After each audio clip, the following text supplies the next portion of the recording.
সূরা কাউসার পড়ে হাতের বৃদ্ধাঙ্গুলে ফু দিলে যে কেউ আপনার বাধ্য হয়ে যাবে। এটা পবিত্র কোরআনুল কারীমের একটি সূরা। পবিত্র কোরআনুল কারীমের ভিতরে ছোট্ট একটি সূরা হচ্ছে সূরাতুল কাউসার।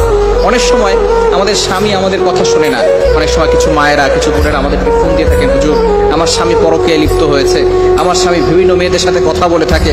অনেক সময় প্রবাসী ভাইরা আছেন, তারা বলেন আমার স্ত্রী আমার কথা শোনে না, আমার স্ত্রী আমার টাকা নিয়ে ফুর্তি করে অন্যদের ছেলেদের সাথে কথা বলে, কিন্তু সে আমার কোনো কথা শোনে না। এই বিভিন্ন ভাবে যদি তারা অন্যভাবে চলে যায়, তাহলে স্ত্রীকে বাধ্য করার জন্য অথবা স্বামীকে বাধ্য করার জন্য এই চমৎকার একটি আমল যদি আপনি করতে পারেন, আমি আপনাদেরকে জানিয়ে দিব এই নিয়মটা কিভাবে করবেন। আবার অনেক সময় সন্তান কথা শোনে না, অফিসের বস শুধু আপনার উপর অত্যাচার করে, জুলুম করে, নির্যাতন করে, যার কারণে আপনি কঠিন বিপদের ভিতরে পড়ে আছেন। যদি আপনি এই আমলটা করতে পারেন, অবশ্যই আল্লাহ তাআলার পক্ষ থেকে সুন্দর একটা ফলাফল আসবে। 21 দিন এই আমলটা করবেন। আমলটি করবেন কিভাবে আমি আপনাদেরকে ভালো করে বলে দিচ্ছি। প্রথমে আপনি ওযু করবেন, পবিত্র অবস্থায় থাকবেন, অবশ্যই পবিত্র থাকতে হবে। এরপরে আপনি ফজরের নামাজের পরে অবশ্যই ফজরের নামাজ পড়বেন, কারণ ফজরের ভিতরে বরকত রয়েছে। ফজরের নামাজ পড়ে আপনি পবিত্র হয়ে ওই নামাজের স্থানে যদি আপনি পড়তে পারেন আলহামদুলিল্লাহ ভালো।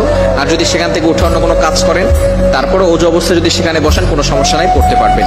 আপনি প্রথমে ওযু করবেন, ওযু অবস্থায় সেখানে বসবেন, বসার পরে একবার সূরা ফাতিহা পড়বেন, এরপরে 4 কুল পড়বেন, কুল ইয়া আইয়ুহাল কাফিরুন, কুল হুয়াল্লাহু আহাদ, কুল আউযু বিরাব্বিল ফালাক, কুল আউযু বিরাব্বিন নাস। এটা পড়ে আপনার বুকে ফু দিবেন এবং পুরো শরীরকে মাসাজ করে দিবেন, আপনার শরীর বন্ধ হয়ে যাবে।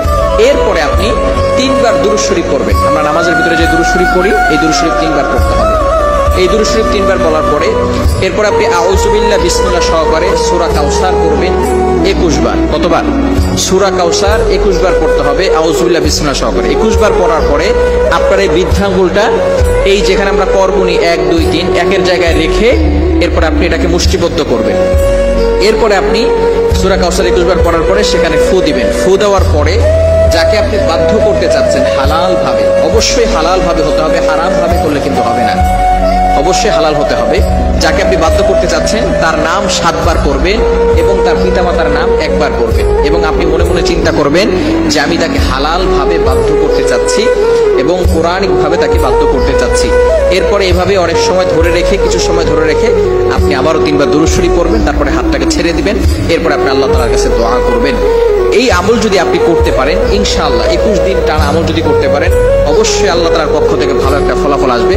তবে এটা হালাল ভাবে করতে হবে, ইয়াকিনের সাথে করতে হবে। যদি কারো ইয়াকিন না থাকে, কোরআনের প্রতি যদি কারো বিশ্বাস না থাকে, তাহলে কিন্তু কঠিন মুসিবতের ভিতরে পড়ে যাবেন। ইয়াকিন থাকতে হবে কোরআনের প্রতি এবং আল্লাহর প্রতি, যে আল্লাহ তাআলা অবশ্যই আমাকে কোরআনের মাধ্যমে সাহায্য করবেন। এবং হালাল পন্থা থাকতে হবে, হারাম কোনো কাজ করা যাবে না। বিশেষ করে ইয়াং পিপল যারা আছে, এটা শোনার পরে তারা একেবারে খুশিতে আত্মহারা হয়ে যাবে যে আমি আমার গার্লফ্রেন্ডকে এবার বিয়ে করার জন্য অথবা গার্লফ্রেন্ডকে পটানোর জন্য আমি পুরা ভালো একটা আমল পেয়ে গেছি। খবরদার, এটা করা যাবে না। এটা যারা হালাল ভাবে, স্বামী কথা শোনে না অথবা স্ত্রী কথা শোনে না, সন্তানরা কথা শোনে না, হালাল ভাবে যদি আপনি কাউকে বাধ্য করতে চান এই আমলটা করতে পারেন। হারাম ভাবে করলে কোনো ফায়দা হবে না। আল্লাহ পাক রব্বুল আলামিন আমাদের সকলকে বোঝার তৌফিক দান করেন।